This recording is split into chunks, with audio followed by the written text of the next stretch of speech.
Thanks a lot for your very kind words, Trishant. I hope I will be able to live up to that. You're already doing it, sir. Thank you. Thank you. I request you to play that lullaby to wake up people, not to make them sleep. शुद्धोऽसि बुद्धोऽसि निरञ्जनोऽसि संसारमाया परिवर्जितोऽसि संसारस्वप्नं त्यज्य मोहनिद्रां मदालसोल्लापनुवाच पुत्रम् शुद्धोऽसि रेत्तातनतेऽस्ति नाम कृतं हि ते कल्पनयाधुनैव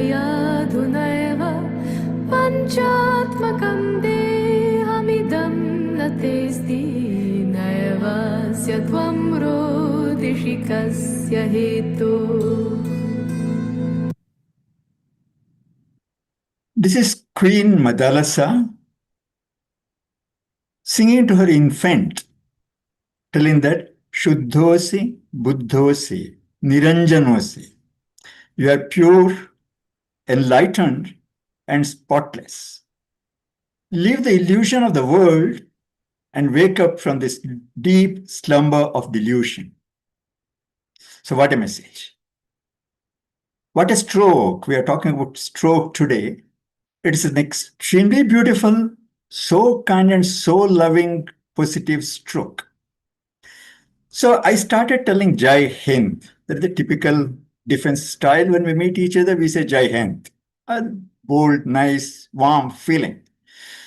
So we all meet each other. We say good morning, irrespective of what the state is, what the news says.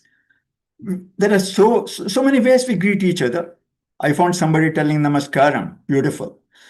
So another 1 minute, I request the participants just to mention in the chat how you would greet in your culture, in your society, at home, in the workplace, each other. Please help me by entering in the chat how you would greet each other, various kinds of greetings. It is not limited to Jai Hind or good morning or namaskaram. Things which are not already mentioned in the chat, you please add that. Thank you.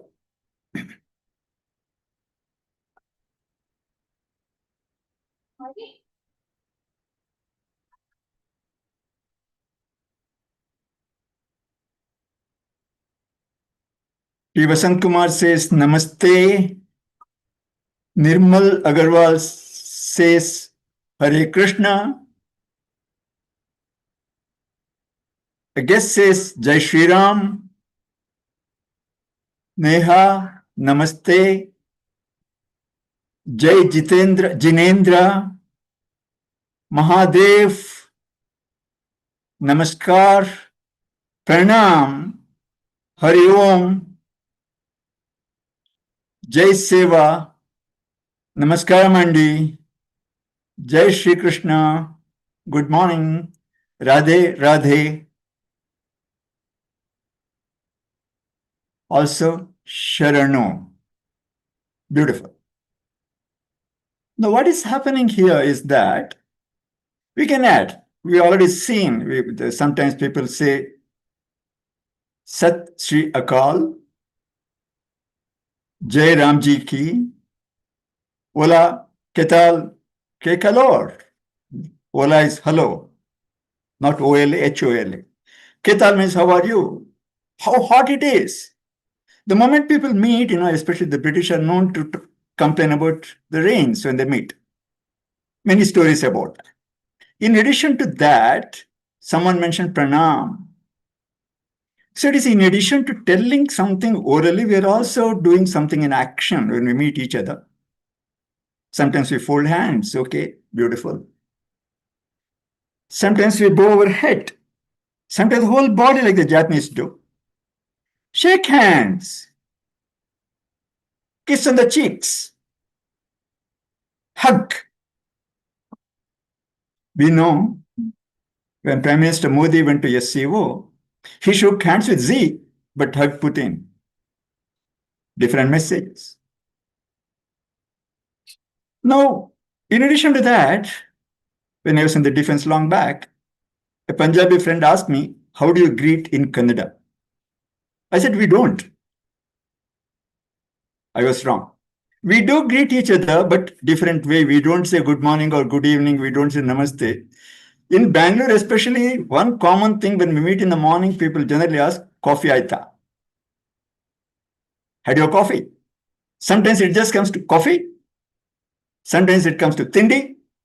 So, whichever way we speak, whatever we say,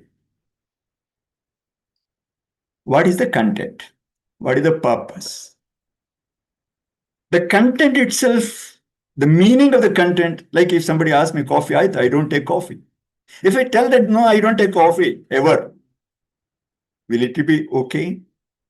The response will not be correct because he is not interested really whether I had coffee or not. He is only telling that I care. I see you. I recognize you. I see your presence. It matters to me. So whatever we do, whether we touch feet or prostrate, ultimately it is an action of stroking, conveying some warmth and respect even in conflict. Like our Prime Minister did with Z, there is a big conflict raging for decades, but still, even in the conflict, we show in the public, we show when we meet each other, okay, let us keep them aside. So these are all strokes that we exchange. Love is exchanged transactionally through strokes. So the simplest strokes which you do automatically is to greet each other. Again, to repeat what we just said, the strokes can be physical or verbal, positive or negative. So simple. We unknowingly and knowingly exchange strokes when we communicate. There are various ways. For example, when you say that we exchange strokes by action. When we meet each other, like the shaking hands, patting the shoulder or the back, touching the head, touching the cheeks, whatever. There are various ways and each one has got a different layer of intimacy that is expressed. Another level of love that we express is part of our culture world over.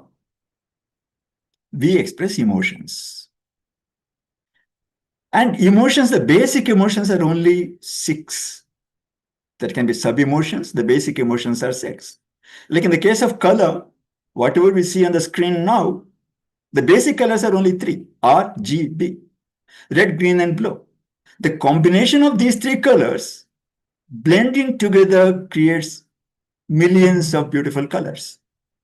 Similarly, emotions, happiness, sadness, fear, disgust, anger, and surprise. The psychologists say these are the 6 basic emotions. And a blending of these 6 in whichever proportions that we use will express something far deeper than these basic emotions. Combining different feelings, etc. Now let us get back to another situation. When we express, when we are emotionally dried out or emotionally disturbed. There's a great book which I've read at least 10 times. Zen and the Art of Motorcycle Maintenance. When the author Mr. Persig wanted to publish it, 107 publishers rejected it, telling that, oh, it is not worth reading. Nobody will read it. When it was published, it broke all the records. However, the thing is that Monday morning, these people are traveling by 2 bikes, 4 people. Sylvia, the friend of this author, looking at the people traveling by car in the opposite direction, says, the first one looked so sad. Emotions in the morning. And the next one looked exactly the same way. And then the next one and the next one, they were all the same. They were just coming to work. There was nothing unnatural about it. Well, work. Monday morning, half asleep. Who goes to work Monday morning with a grin? It is just that they look so lost, like they were all dead, like a funeral procession. When I read that, okay, what hit me? Right in the morning, first thing, drooping face, sad, how will our day be? If you only think of the negative issues, negative happening, if you feel depressed right in the morning, our day is not going to be good.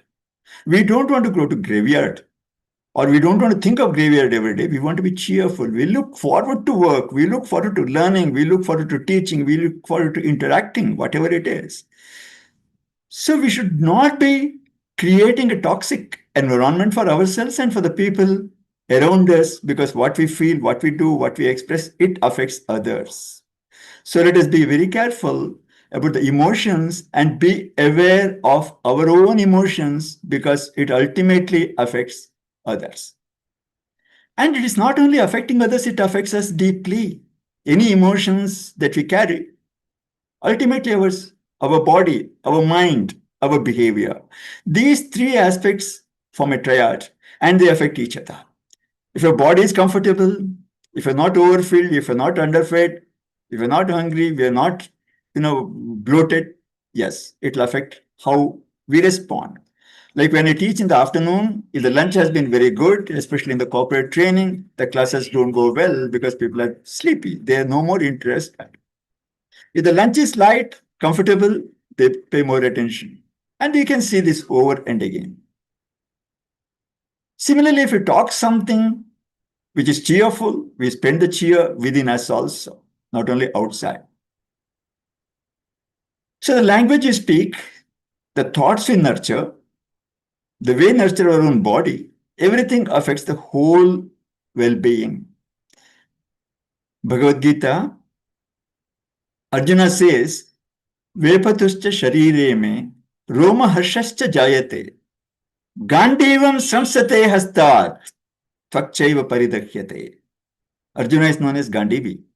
And in the first chapter of Bhagavad Gita, he says, Gandivam samsate hastat. I'm not able to hold my Gandiva. I'm not able to hold my weapon, which is dearer to me than life. My body trembles. My hair stands on end. My bow Gandiva slips from my hand and skin burns all over. So what has caused it? His emotions. Emotions. Bhishma is standing in front of me. Drona is standing in front of me. My cousins, my relatives, my uncle, on and on he keeps telling. What happens? Brahmati vacha me manaha. My mind is confused. I do not know what is happening to me. What happens to students in the exam hall? The pen slips. We sweat in the hand. We are not able to read the answer correctly. We are not able to respond properly. Something is asked, we talk something totally different. So the emotions can play havoc. They can create heaven. The amount of tricks they play on us is huge. And can we control it? Can we improve on these emotions? Can we be emotionally literate? Adding to the things, what else can happen because of the emotions? Uncontrolled and fed with the junk food, junk thoughts, junk behavior, the kind of reactions, eating. Emotional eating is a big problem. When you're upset, we eat. When you're happy, we eat. We drink to drown our sorrows. We drink to celebrate. You can observe those who are emotionally disturbed sleep more. Some people sleep very less, sleeping disorder. Some people sleep 12 hours, 14 hours, 18 hours a day because they are depressed. Depression can cause oversleeping. Depression can also, deny our sleep. And another thing that is for the past 10, 15 years, maybe, what would you like to do when you're bored? I go shopping. Shopping what? We buy things which are not needed, which gathers dust. Then we say, oh, what to do that? Buy more things, another shopping. So what happens with all this, when we are affected emotionally, we become vulnerable. It is very easy, like, immunity is gone. The balance is gone. Then what it leads, we can see political violence. That young guy called Kirk, 31-year-old, has been killed. Whatever it is a political violence. And who killed? A third-year student, 21-year-old, shot and killed. School shooting that we hear, road rage. You can see the number of fights that occur in a crowded street. So they're all the emotions which make us vulnerable. We can very easily catch the disease when our immunity is not good. We don't have to be hateful. We don't have to be loud and vulgar when we are disturbed. And that can be done only when our emotion is in balance. I listen to this NDTV. The political debates are mostly dirty. Don't like to listen to them. But one person stands out, Mr. Poonawalla from Congress Party. He talks for Congress, but I never seen him talking low, talking cheap, talking immature or illogical. So even in the time of disagreement, like we mentioned earlier, it is possible to keep the balance. Like if you go back to the time of Sindoor, when the operation was on for those 4 days, officially no politicians came on the land because their language is different. Who came and communicated to the country and the world were 2 officers from the defense and the secretaries from the government. And what they reported? Only fact-based information. No shouting, no raising of voice, no blaming the opponent, no enemy, no friend, just facts. So beautiful, so matured, very, very balanced emotions. Same time, if you had gone to the Pakistan's channel, it is the politicians who are speaking and speaking ill of India, blaming, creating a kind of scare within the country and the world. That is the difference of managing our emotions, knowing our own emotions, what you're talking out of. Am I talking out of anger? Am I talking of disgust? Am I talking out of love, hatred, etc.? Even today, you can compare the kind of language and the body language and the words that are used by especially 2 people, Mr. Trump,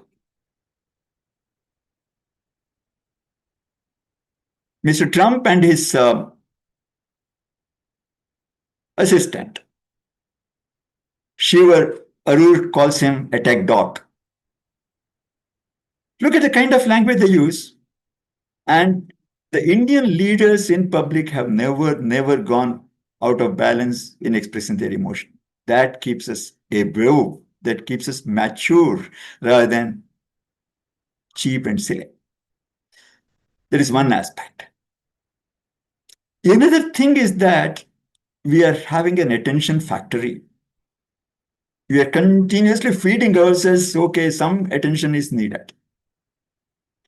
Keep seeing where we can get support, where we can get confirmation, and then where do we go? When you go for this extra attention, that is because what attention we are seeking, attention we need is denied to us. How it is denied, we are not getting. We assume that we are not getting the attention that we need because somebody who may expect some positive strokes to us is not giving it. And it is getting to that situation all over. And of course, when we read, when we watch, when we interact, the kind of understanding is very different. The facial expressions and the body language. Now there is so much more available as the body language, the facial expression, and the words spoken in addition to what is written. Decades ago, the only way we could get to the news was by reading the newspapers. Who reads newspaper now? At the time of Corona, I stopped buying newspapers thinking that, okay, it is affecting me badly. Now even more attacks are happening through the social media, through the news channels. Compare. We know the stanzas of Bhagavad Gita. We read out a couple of them. But do we know the full expressions of Arjuna or Krishna or Sanjay or Dhritarashtra? We don't know. 60-70% of the information that is conveyed, driven by the emotions, are in our body language. Now we have got a much, much bigger responsibility to handle our emotions because so much is exposed to us, far less than what it was earlier. So you got a greater responsibility when you consume this, when you seek this attention continuously.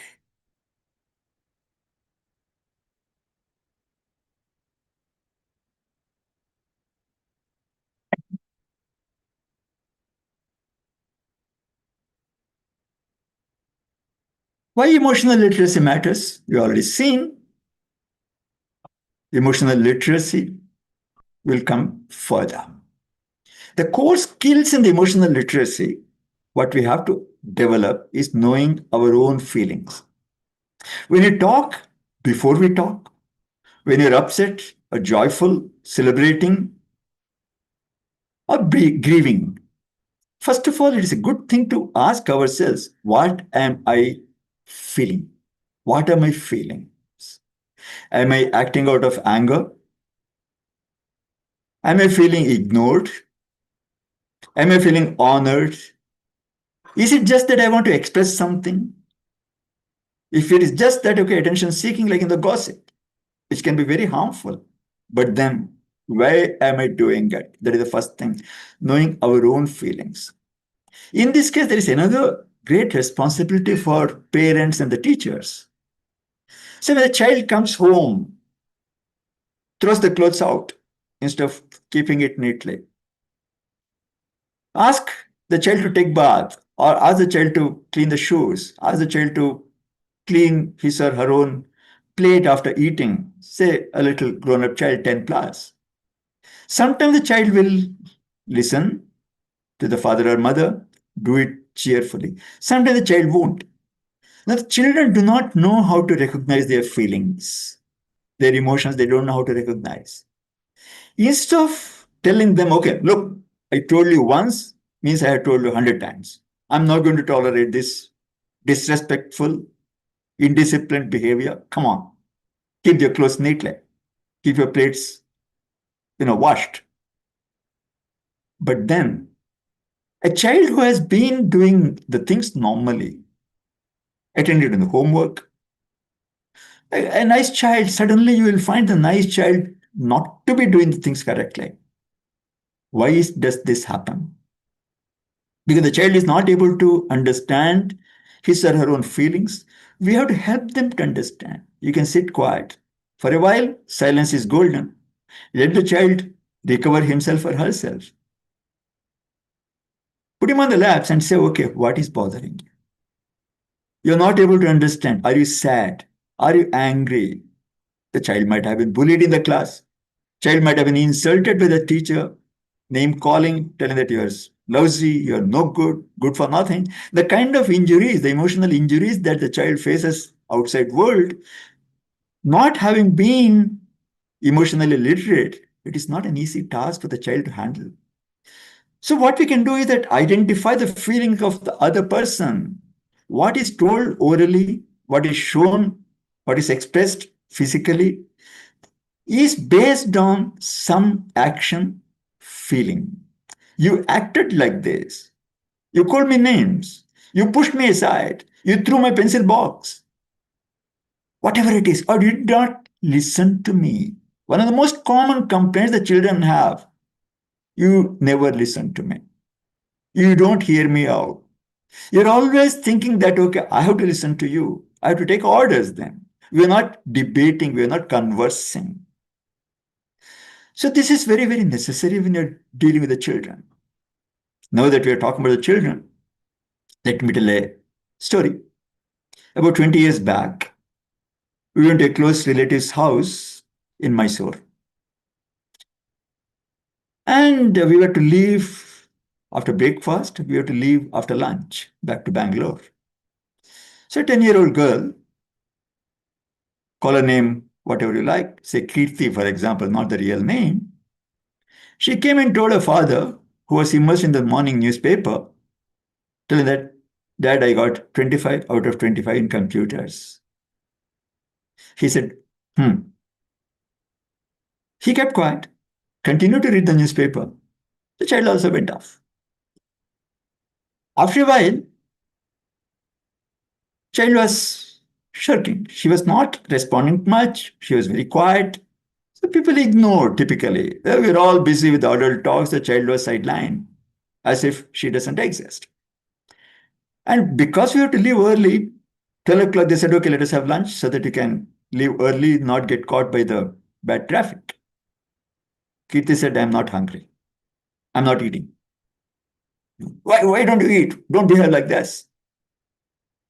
I'm having stomach pain. My stomach is aching. Probably her stomach was aching as a reaction to the snubbing from her father, not expressed. I don't care about you.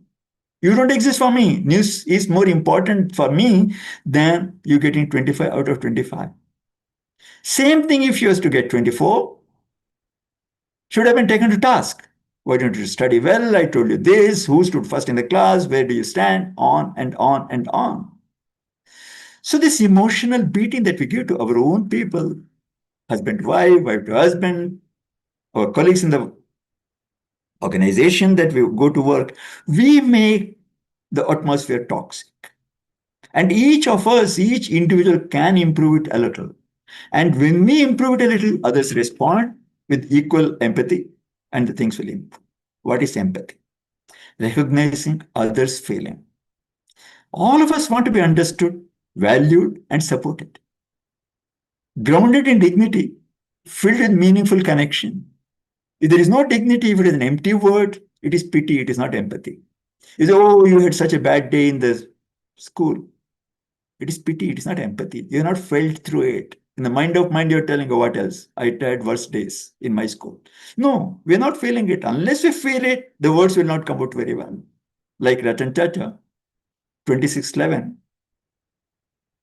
What happened in Taj Mahal Hotel? He felt that empathy and he visited victims personally. He was already a very big man then, but he was not big. He didn't think he was big. The world knew he is big. So we have to consider empathy and the dignity of the other person. If you're not able to honor, if you're not able to respect, let the other person keep his honor. It is not useful. Love. We have to create love. Matured love. And should there be a situation unknowingly or knowingly we have hurt somebody else, it happens, we speak out. We hurt our children. We hurt our teachers. Teachers hurt the students, whatever it is. It is always good to reflect, okay, what have we done today? In the earliest opportunity, we should apologize. Apologizing is not complete telling, oh, I'm sorry. That is not an apology. It should be deep felt.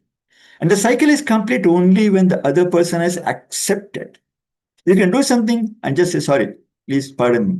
It is up to me to pardon for the hurt feeling that I have done. Unless that is healed, unless there is at least attended to, unless I say, yes, I accept your apology, I forgive, the cycle is not complete. It is okay sometimes you have to leave it open. Unless this is done, the trust cannot be built. And if there is no trust, there is no emotional bonding. There is no real relationship. The foundation of the relationship is trust. I'll get back to another story. Long back, somewhere in 76 or 77, I was in Jamnagar. I knew a family, friends, and their daughter that time must have been 3 or 4 year old, maybe 5. Let us consider 5-year-old, Deepa, real name. I met Deepa again. We used to meet when she was about 35 or so, maybe a little less. Her daughter was around 5-year-old. So I told Deepa, when I met you in Jamnagar, you were 5-year-old. Deepa said, yes, uncle. Once when you came home, I told my parents that there is a snake in the kitchen. They didn't trust me. You trusted. When I told you that there is a snake in the kitchen, you came with me to the kitchen and there was a snake. Maybe a rat snake, not dangerous, whatever it is. At the age of 5, she sensed the trust which I showed, telling that, okay, if you are telling there is a snake, there could be a snake. I don't want to deny, be foolish by denying that. And that memory of age 5, she carried at the age of 35, when her daughter was 5. This is the impact of trust. Let us trust. We could be wrong 5% of the time by thinking the other person is wrong. But 95% of the time, we are doing the right things. I would like to be considered a fool 5 to 10% of the time rather than being a fool 90% of the time. So let us repair this emotional damage, apologizing, forgiving, and building trust in every opportunity. For example, MS Dhoni is known to have taken responsibility for all the defeats. He was not in the blame game. He became a better captain, better human being by just taking responsibility. That is another aspect of it. Blame game, passing on the blame to somebody else. Like we can see at least in Bangalore, the drivers on the road, especially the rickshaw drivers, the moment something wrong happens, they're on the defense. They're out to blame someone else. I'm not demeaning anybody. This is a general observation because people may be blaming them more. Also, this is a cycle. It's a kind of, wrong feedback, building of the same thing over and over again.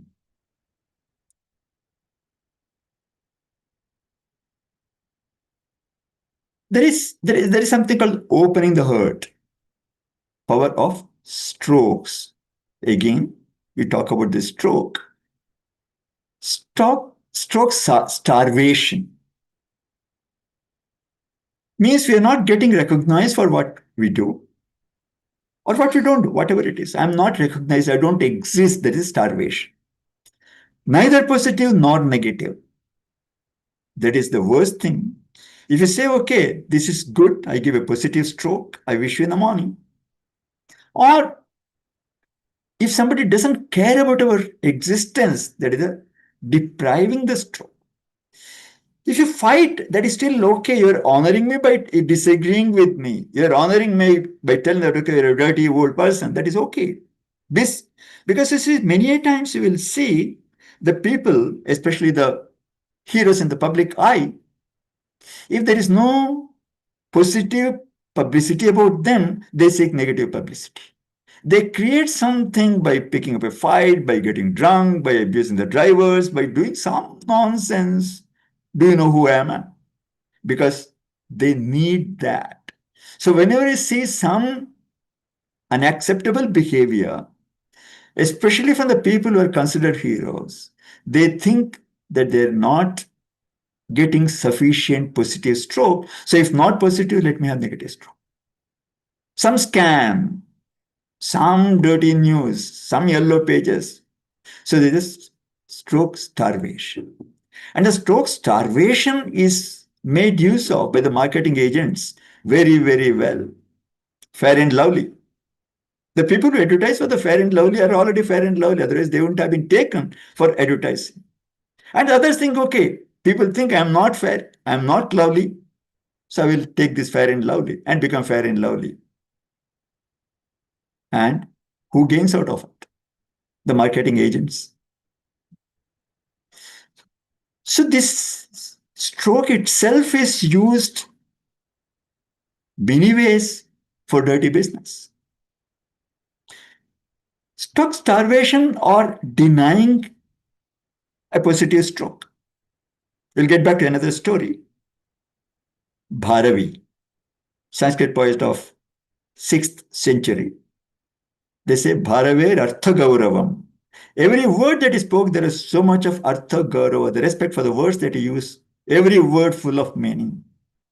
At very young age, he started writing poems. And when he wrote this, whatever poetry he wrote, people recognized He got a lot of warmth, lot of appreciation, but his father didn't. He used to say, it is a childish thing. No good. Not good enough. So Bharavi was very hurt. One day he was thinking, okay, I should kill my father. In the first floor of the house, Atta in Sanskrit or in Kannada. He was waiting at the time of dinner, where his mother was serving his father, serving the dinner. He was sitting there on the Atta or above in the first floor with a big stone, thinking that he would crush his father's head with that stone by dropping it. Then mother asked Bharavi's father that why are you so critical about Bharavi? He's so good. Why don't you appreciate him? The father said, if I appreciate, he will get spoiled. I know he's so good. I love him dearly. He will make my family name famous. Bharavi left the stone aside and came down, apologized. But then this is what we do, where it is due for us to appreciate something small and big, we ignore. We create stroke starvation, leading to depression, hostility. I suggest there is a story by name The Warm Fuzzy Tale, maybe about 500 words, by Claude Steiner. It's beautifully told about the effects of positive stroke, negative stroke, and no stroke at all. I won't talk the story now. Later on, I will put in the chat the name of the thing. So either we need warm fuzzies. If not warm fuzzies, the appreciation, it is okay to get even cold pricklies, but not ignoring. Again, Rabindranath Tagore's poems, if we read, the way he talks about love, especially for the children, it is so beautiful, so beautiful. And children thrive on love, not in fear. Again, there is a classic life stages, which are explained by so many authors. I'm okay, you are okay. So what happens? The critical parents, they say you are not okay to the child. And the child fed with the idea of like, I'm not okay, becomes not okay. So there are some rules that we have to consider when we give strokes. Strokes means appreciation or disapproval, whatever it is. Can be in varying degrees, like when we said, okay, good morning, Jai Hind, Palago. Each one is an expression. Or when I meet somebody for the first time or meeting again, how do I greet physically as well? How do I deal with my child or my grandchild, okay, etc. So what happens is that we have a situation of stroke economy. We are stingy. What happens? We do not give strokes that we would like to give, like Bharavi's father. He would like to say that, okay, Bharavi is so good poet, but he would not like to give, thinking otherwise. No, I don't want to appreciate my child. What will others think? Or on and on. He should be humble. I should be humble.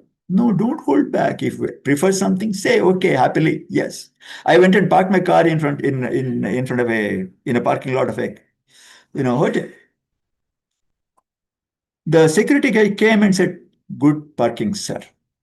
He was giving a positive stroke, a small little positive stroke. I felt so good. Here is a person who guided me to park the car in a tight place. And when I did that, he says, "Good parking, sir." It's a stroke. When you enter a gate of a building, a smile from the security guard can be a positive stroke. Some places the security guards, okay, show behind the car, this one, that one. I continuously see in some institutes, they are fighting with the students, the security guard, and this builds up. The place becomes toxic. Give strokes, appreciate something sincerely whenever there is an opportunity. Another thing is that we can ask for strokes. It is quite okay to say, okay, how do I look? How is my dress? How is my talk? How is my article? Share and seek strokes. Sometimes we may not get, but that will be a sincere information that is also valuable. Other person may not know how to give a stroke. You can seek a stroke. Another thing is that if it is just hollow, if it is superficial, not meaning much, Trump goes and says, okay, Modi is my best friend, and increases the traffic from 25 to tariff from 25 to 50. We can very clearly reject that stroke. I do not need this empty stroke. I reject it. I'm not being taken for a fool. So we should be able to reject what we don't want. In the meantime, accept what we like. If somebody says, okay, you taught this subject very well. Somebody says, oh, no, there is nothing much about it. You say, you look good. Your shirt is nice. No, it is 25-year-old. Nothing great about it. I bought on the roadside. It is a stroke, appreciating something sincerely, just accept it. Just a smile, just a thank you, more than enough. We have this problem in the Indian culture. If somebody gives a gift, no, don't open it now. They will think you are craving for it. In the Western society, whatever I have little seen, and which is coming into our society also now, when a gift is given, the first thing the people do, may I open it? Seeking permission. Naturally, the thing will be nice. Open it and appreciate sincerely, whichever way it is. So accepting strokes in more than one way is nice. Sometimes it may be just a smile.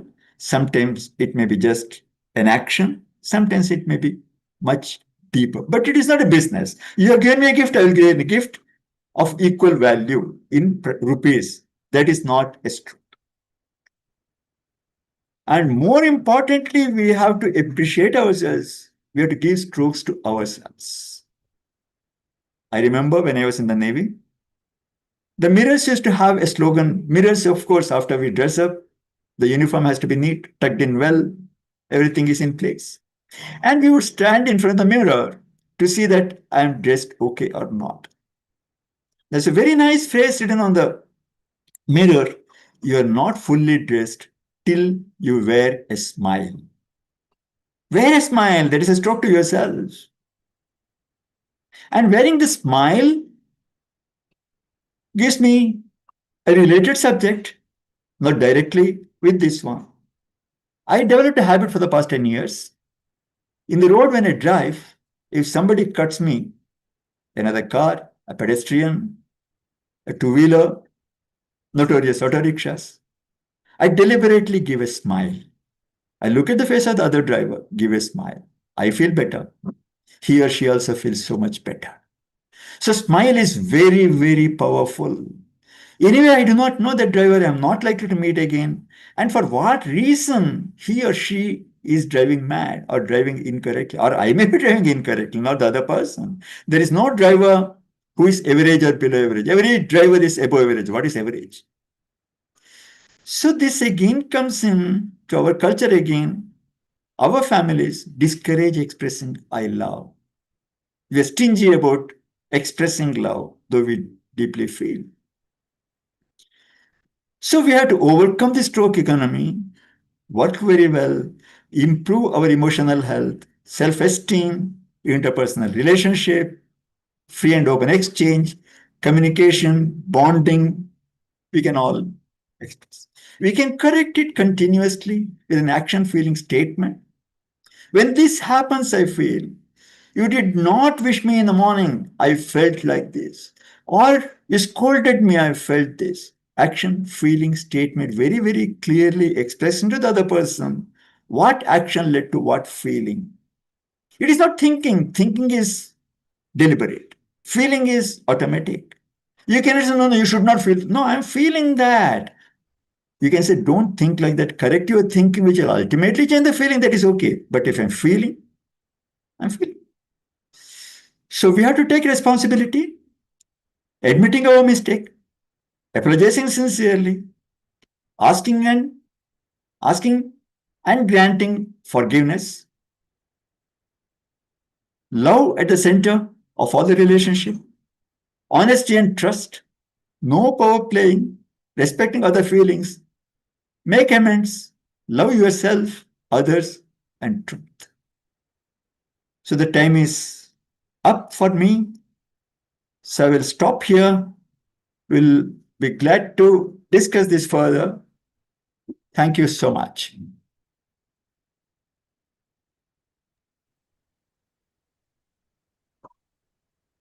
So thank you so much for the session. It was a privilege listening to you. You've mentioned the impact of emotions, emotional imbalance, the consequences of it, emotional literacy skills. You mentioned about the importance of positive strokes, repairing emotional damage. This truly combines ancient wisdom with examples from Sanskrit literature with modern psychological concepts to promote emotional well-being. Thank you so much, sir, for the session. Before we move on to the Q&A, I'd like to just take 30 seconds of your time for a quick poll. This will help us get to know you better and tailor future topics that we bring to you.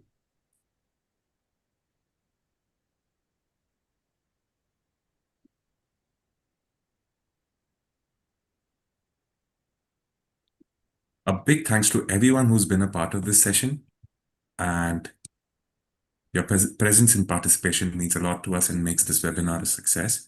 I request all of the participants to quickly interact with the poll questions so that we can close it and move on to the Q&A.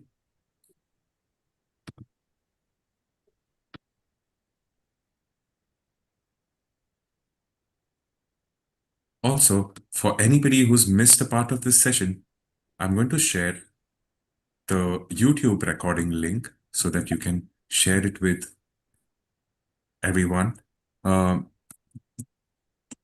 Sir, could you please mention the audio that you shared in the start, the name of it? Okay, that is, if you go to the website and look for Madalasa, it is the Queen Madalasa. So this is part of Markandeya Purana. And this is sung, the audio was by a British lady whose name Gabrielle, Gabriel, Gaia Gabriel, Gaia Gabriel. She's very famous. Just a moment.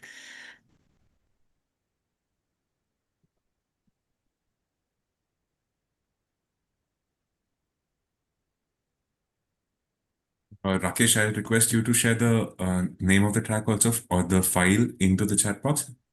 Before I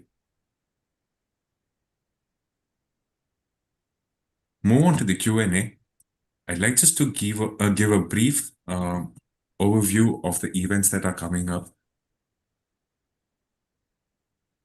via Vishwa, at Vishwa. I'm pleased to announce.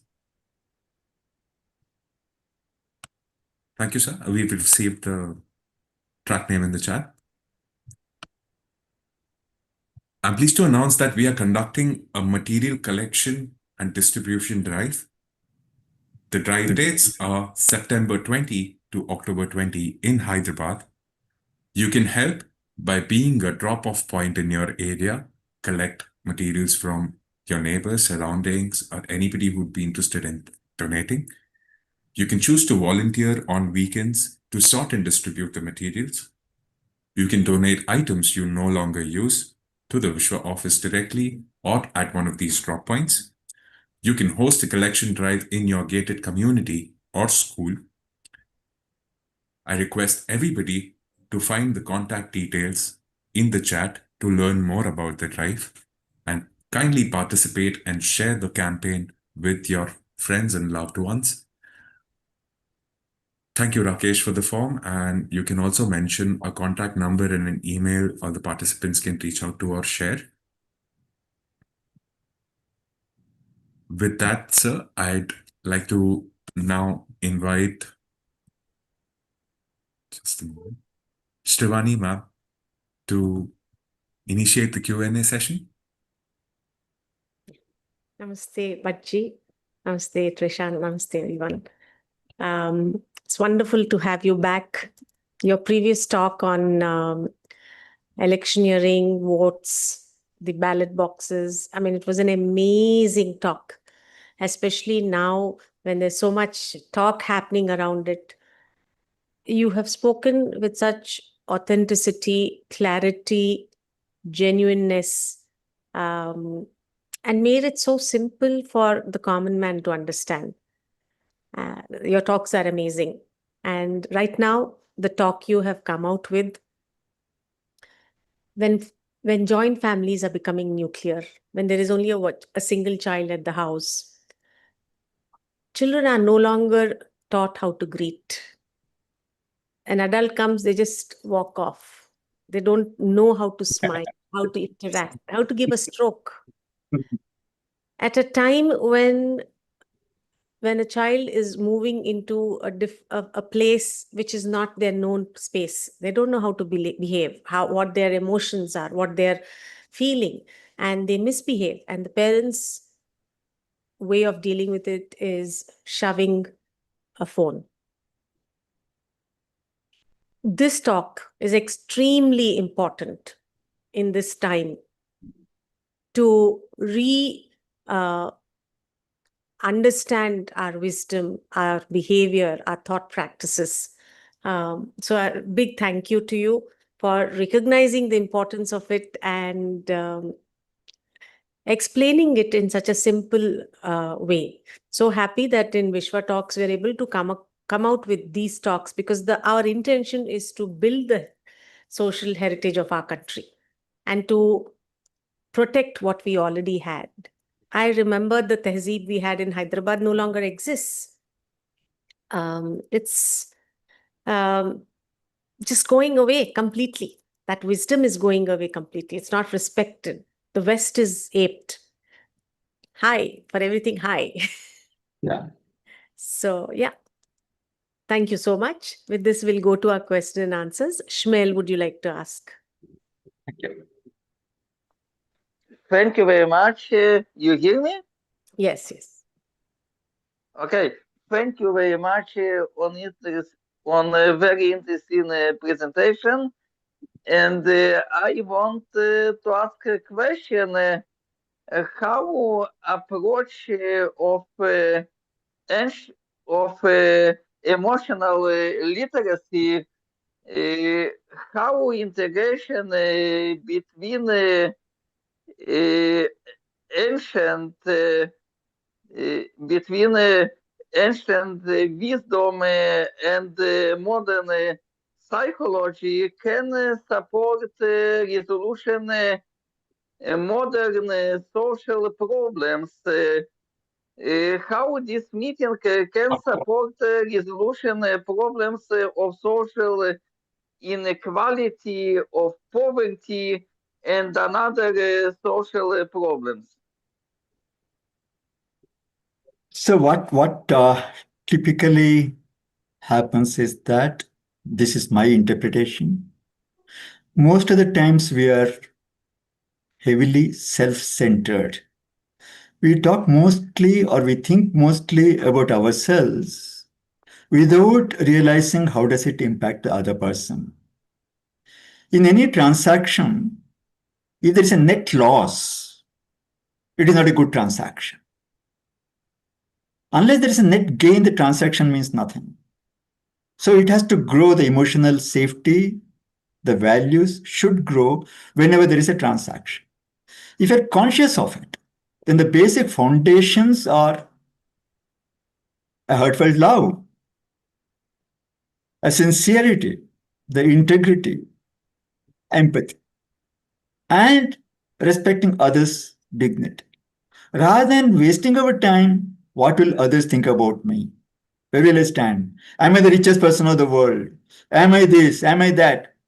That doesn't matter. Who bothers about us? We are unnecessarily wasting our time living for others. Let us live for ourselves. And we live for ourselves again when we respect ourselves and others.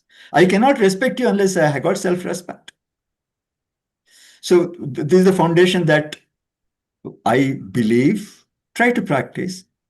I might not have answered your query directly, but this is the foundation that I am working on.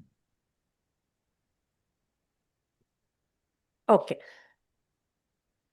So, what I would like to say is, I'd like to add a little bit here. Yeah. In the olden days, we had joint families in the villages, and they were very respected. Mhm. And there was a certain behavior, a wisdom, an etiquette. Mhm. Today, with urbanization, with the understanding that prosperity is only money. Mhm. I have money, I have everything. I Correct. don't need to be courteous. I don't need to be sweet. I don't even need to hear the other person. Mhm. I Mhm. don't even need to understand what the other person is saying. This culture is shattering our country. When you talk about equality, some of the rich are behaving in this fashion, whereas the poor is being divided in our country, saying we have caste systems, we are rich and poor, we don't. So even the people who are unprivileged, when if you go back 50 years, 100 years ago, they had so much of culture, so well behaved. If someone comes to your house, you treat them like guests, whether you are in a rich man's house or a poor man's house. The fabric of our society is breaking up. Yes, as inequalities are growing, as urbanization is happening, the old culture, the old wisdom which we had, whether you were a rich person or a poor person, whether it was your enemy, whether it was your friend, your enemy comes to your house, also you're treated. It's what they showed you in Ramayana or Mahabharata. They said, no, if they come, you treat them well. This behavior, this wisdom is fast disappearing. So when the question is about how can this wisdom and ancient psychology address inequality and problems, this ancient wisdom and the modern psychology, if you are present to it, if we talk about it, if you bring awareness to it, definitely, whether it is the rich or the poor, if this wisdom is brought back into our culture rather than aping the West, the differences themselves will come down. India had a methodology of the 4 stages of life. You are a child, you're educating yourself, then you are a gruhastha getting married, then you're contributing back to society, and then you're leaving to sannyasi.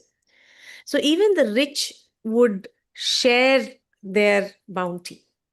This whole culture is fast disappearing, encouraging inequalities in a bigger fashion. Previously in India, even if the villages had inequality, everybody had the same food, everybody had the same amount of clothes and the same amount. Maybe the rich had some silks, but the poor had cottons.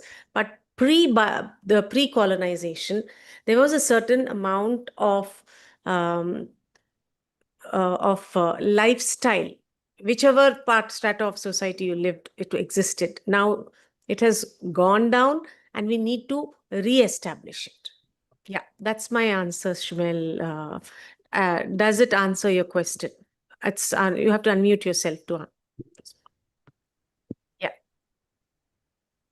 Yeah, this answer, and thank you very much. Yeah. That's very beautifully said, Shirin. Very nice. Yeah. We're not greeted and rude. Okay. Prasad Surpin, as an officer from defense background, you will agree, I assume, a journalist who went to cover the funeral of a Kargil martyr in Hyderabad was lamented that except for the soldiers accompanying the military truck carrying his body draped in tricolor, the martyr's father, nobody else came to express solidarity, respect. But close by people were shouting, Bharat Mata ki Jai for India winning a cricket match. This is a cricket crazy nation where people die in stampedes over cricket. Conclusion, a nation which gets its priorities wrong.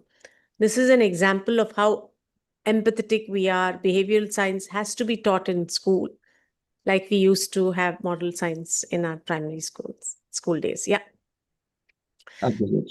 that was just a statement. True, true. What we value changes the culture. Yes. There's few people who have appreciated Neha, Nema. Thank you so much, sir, for such a wonderful and informative session. Next question from Nagarajan Krishnamurthy. Do you think excessive human rights, women rights, child rights are spoiling the individual and society? Along with every right, every authority, there's a responsibility. If there is an imbalance that I say it is my right, but I'm not responsible for anything, there is no balance, then it will spoil. So rights are necessary, otherwise there can be exploitation. When a right is given, it doesn't mean anarchy. If we allow anarchy to happen for some other motive, so what is typically happening in the name of rights, we are not interested.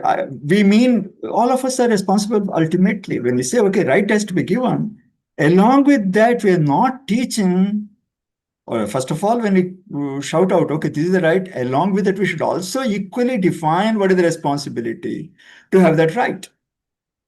So this is what I find is the imbalance. So when children of this generation Hmm. are talking about getting rights and take no responsibility, whether cleaning up their own rooms, cooking, or having survival skills, or sharing in the responsibilities, there's a huge shift. Previously, the entire family worked for the well-being of the family. Today, the new generation is me, my wife, my child, or okay, it's just me. So how does it work, these rights and responsibilities? They want the rights of the grandparents, the parents, the properties, but when it comes to responsibility, no, it's only me. What do I get out of it? Yeah, this is something debated world over, not only in the Indian context. Like in China, about 20 years back, a family could have only one child. With that one child, what happened? There is a lot of abortion of girl child that time also. Infanticides or abortions, whatever it is, the male children grew much larger in proportion.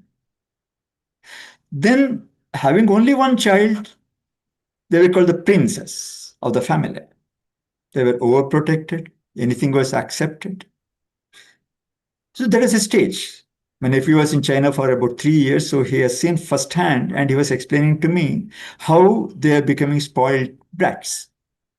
Now, because they're authoritarian government, they can control it. They can change the thing the way they want much faster than what we can do in a democracy. Now, again, the things are changing in China as I see the news reports telling that. Now they are telling it is necessary, it is important for the children to understand their responsibility. They can't be the total entitled on their own. There has to be an accountability. Now they have to clean their classroom.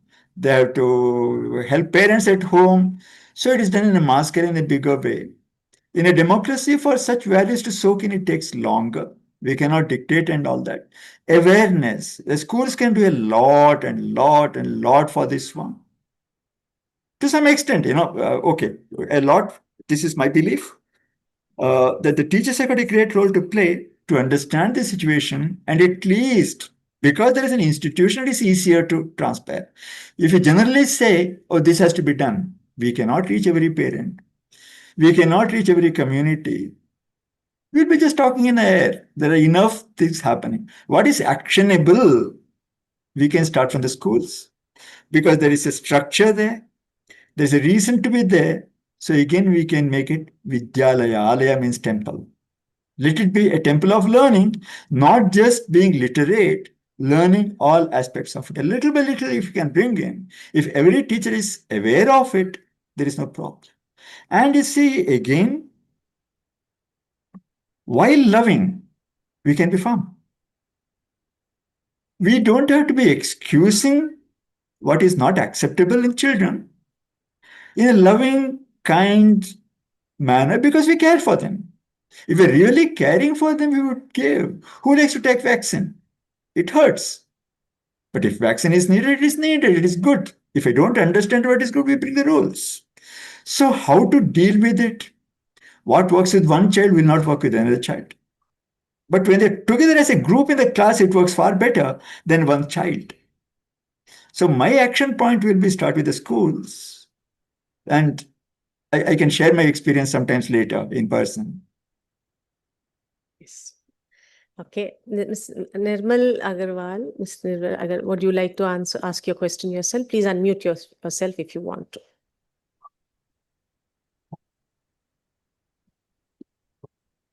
You have to unmute. Now you can ask. Hare Krishna. Hare Krishna. Uh, Emotions are triggered by outside factors. So how can we handle that emotions so that we can be peaceful from our inside? Yeah. Inner world is disturbed due to emotions. Okay. So Yeah. so what is the process we can handle those emotions to be calm? It is very contextual, depending upon what is our outer world and who is available to us as a guide and mentor and a teacher. Yeah. Trishant wanted to say something? So you can just say Hare Krishna. Okay. Oh, beautiful, beautiful. Yes, yes.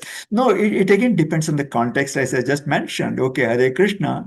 Krishna told Arjuna in such a beautiful way how to handle his emotions, how to handle misgiving. There is some learning that happens. The whole lot of Bhagavad Gita treasured all over the world. Krishna could tell to Arjuna in that context because Krishna held that position of respect. And the same advice was to come from someone else who did not live his character, who did not have that authentic position, that wouldn't have worked. So Hare Krishna works where people respect Hare Krishna. Somewhere else you may get beaten up for telling Hare Krishna. We have seen it happening. Anyway, that is on the writer's side. So getting back to that, in Mahabharata it is very easy for Sri Krishna to correct Arjuna's emotions. In some places, it is extremely difficult. We cannot change Netanyahu. He has been bombarding, from the 10 Palestinians formed. The objectives are ulterior. It is not what is expressed, what is told, and what is acted inside. They're all different. So in some cases, yes, we are victims of the world. I can say idealistically, we can change everything. Sometimes it is not. But we can continue to put our efforts and we definitely will see the results. Sometimes you have to wait out. Sometimes you have to be patient. Sometimes you have to keep silent. Like Narasimha Rao kept so silent, and he expressed so much more with the silence in 17 languages. He could have expressed, there could have been urge to express, but there is a most dignified silence. Manmohan Singh, especially in the second tenure, probably his silence was out of scare. Silence was helplessness. So every action that we do, silence itself, when nothing is expressed, is an expression. No data is a data. So howsoever, we can start with ourselves. If we treat our neighbors kindly, our co-workers kindly, our family members kindly, there is a feedback mechanism. Automatically, they change their behavior. You can see you have 10 friends. You don't have the same behavior with each one of them. They're all close to you. But the way you greet each one of them, the topics you pick up to talk, the way you connect with them, each one is different. So there is a mutual force which builds up, feeding each other. So from our side, if we say the ground truths of respecting other person's dignity, trusting ourselves and them, things change. I don't want to get into the stories, they do change. Yes, I'd like to add a little bit to this. I have posted a picture. It's the amygdala. The amygdala is the small almond-shaped brain structure which processes emotions, particularly fear, anxiety, aggression. Correct. The minute something happens to us externally, we are either fighting or flighting or in flight. Whenever we feel threatened, whenever we feel unheard, our amygdala starts acting. So one thing is we immediately react. We either blurt something we shouldn't, our tone of voice goes up, we get aggressive, or we do something that we regret later on. So the way to deal with it is first breathing, deep breathing, mindfulness, start to think what is happening. Why did the person say this? What was his reason? What is the context? What did he mean to do? Or just go for a little walk or count 10 or go and sit in the garden or walk in the nature, and ensure you also in the long run have good sleep so that you know how to react. Please don't unmute the person who's questioning. Yeah. So Nirmalji, you need to unmute yourself. So it's important that there will be different reasons why people behave the way they do. As Vijay Bhattji said, the context is important. When you have asked external factors, what exactly do you mean by external factors? External factors, I mean, some people misbehave and then our emotion is triggered and we feel sadness. Yeah, I will tell deliberately we have to practice something like, my personal experience. I used to be very irritated with the drivers on the road, say auto rickshaws. They're waiting for an opportunity to fight. But whenever they irritate me, I deliberately give a smile. Now it has become a practice. How dare you? No, I said, okay, you are welcome. No issue. I do not know what pains that you're going through. Why you are in such a hurry? There may be a genuine reason for you to hurry and disturb the other traffic. Fine, I give a smile. It works. In the class when I teach, first thing is the trust. Telling the students, okay, I accept you as you are. We are learning the whole thing together. We are a team. And it works right from the lower primary up to post-graduation. It works beautifully. It works with my grandson. He's a very naughty boy. It worked with my daughter always, of course. No doubt about that. So in many ways, we have to understand and make it work. No, as I just mentioned, you see the people from especially the political parties, how they shout out, how they do that. But you see, some of them are so calm. They're able to express their thoughts so beautifully. I got very high respect. Like, look, listen to Shashi Tharoor. He's got very strong points to make. Very, very meaningful and the most respected speakers of the world. See how he makes his points. He doesn't build an enmity. He doesn't make a situation worse than what it is, if not better. And this is a lifelong dedication to develop that skill. And whatever Shivani told about the neural structure, how it works, enough proofs there. If you understand the neural science a little, it is beautiful. I just mentioned the name of one book, Thinking Fast and Slow. On the same lines, but not as deep as Shivani said, okay, he doesn't analyze that, but it's very relevant in the time of this machine learning age. How we respond. Like a machine, do we respond or we respond to the emotions? Is it based on the stored experience or is based on our current thinking? So this thinking fast and thinking slow, those who are interested, like Kahneman is no more, but one of the greatest thinker, Nobel laureate. And this triad of the body, mind, behavior, there are so many medical practitioners starting from the Harvard Medical School who say no medicine, I treat you without medicine. So there are enough proofs to say that these are not just theories, they work. All right. There's a next Okay. question from Nirmalji. I hope it is Thanks. answered for you. Thank you. So this is from Nagarajan Krishnamurthy. Economic independence creates ego, which leads to superiority complex and overconfidence in minds of individuals, which in turn leads to disrespect and neglecting the persons who are not at present required and needed. Yeah. So what's your take on this? see, this is a one-sided thing. Yeah. Narayan Right. Murthy. Sir, I've seen people who are more broke than me but have a very inflated sense of ego. So, Exactly. Nanda Nilekani, Narayan Murthy, whom I met a few times on various things, I don't find an iota of disrespect when they talk to anybody. Sam Maneksha, he was pretty rich.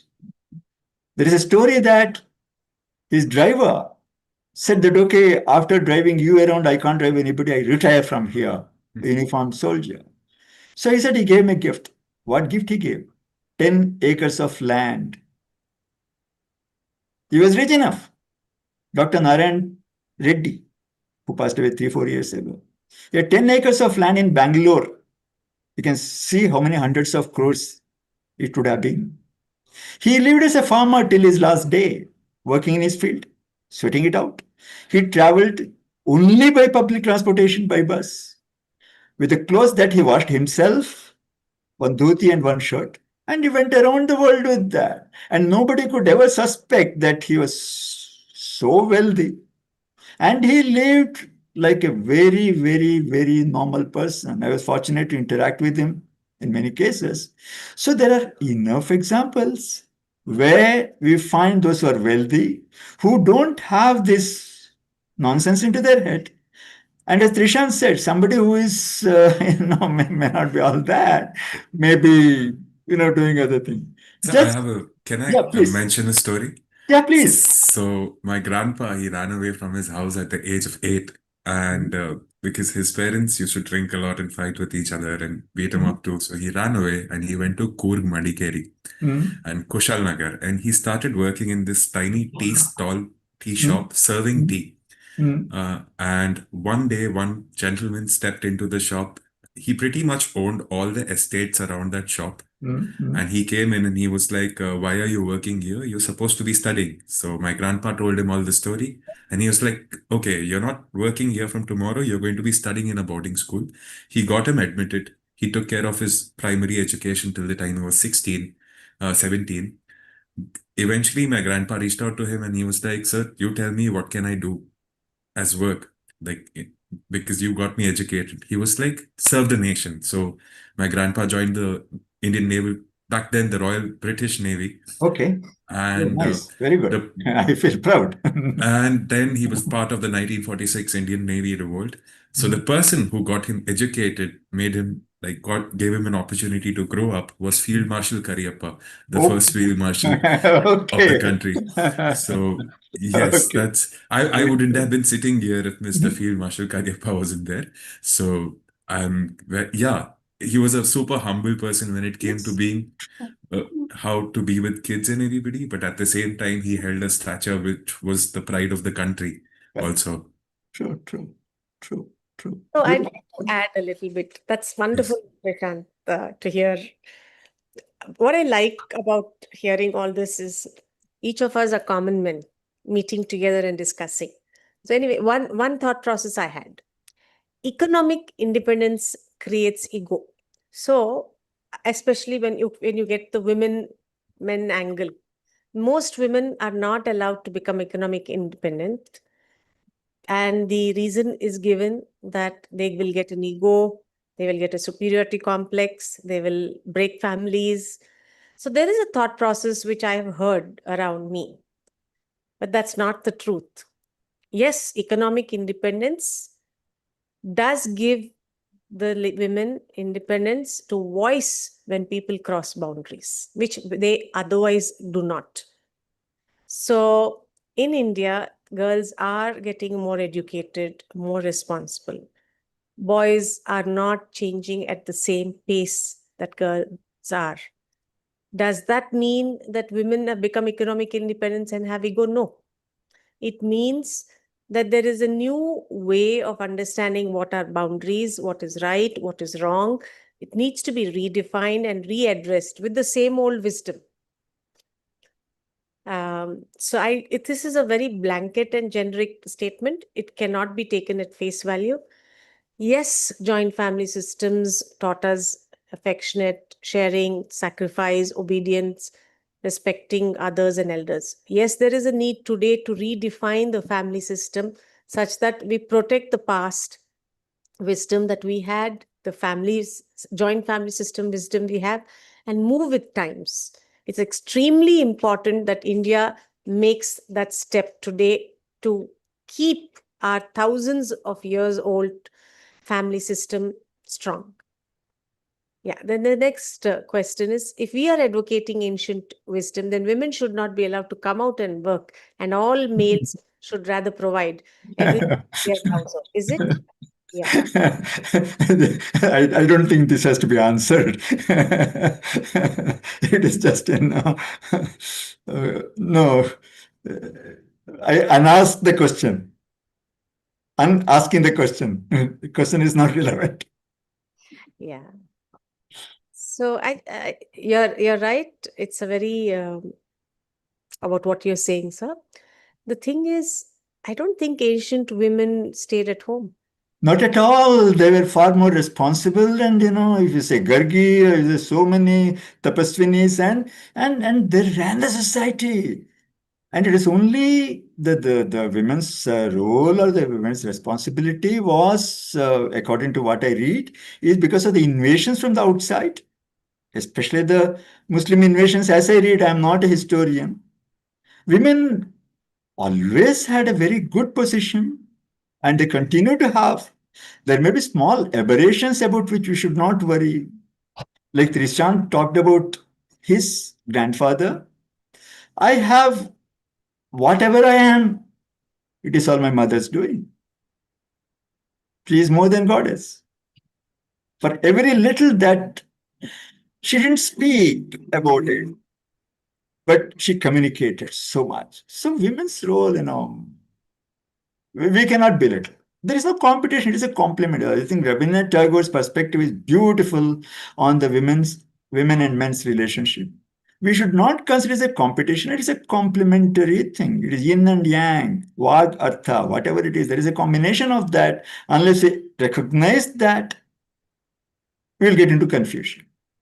It is inbuilt. It will repair itself. I don't have any problem with that. We're coming to the end. Mr. Nirmal Agarwal said, thanks for the wonderful deliberation on a very serious matter. I'm working on students' behavior in schools. Oh, lovely. Lovely. Yeah, I think that's about it. Yeah. Thank you. Thank you so much, sir, for being a part of this session. Rakesh will shortly project the breakout room link on your screen. Nagarajan Krishnamurthy said something. He said, economic independence is not about women, but about youngsters. So my son wants to be economically independent. He does not want to join the family business.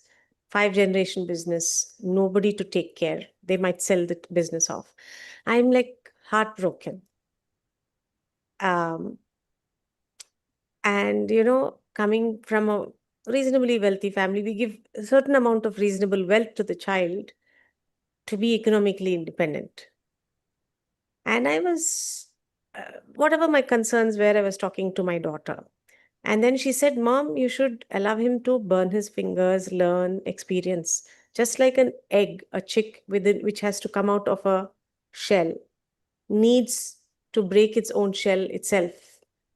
We need to allow youngsters to go through their path. Yes. Whether it is their first job, whether it is their first money, we need to let them make their mistakes. We cannot expect them to be perfect on day one. So it has nothing to do with economic independence and youngsters. It's to do with allowing people to go on their path, make their mistakes, grow from their mistakes.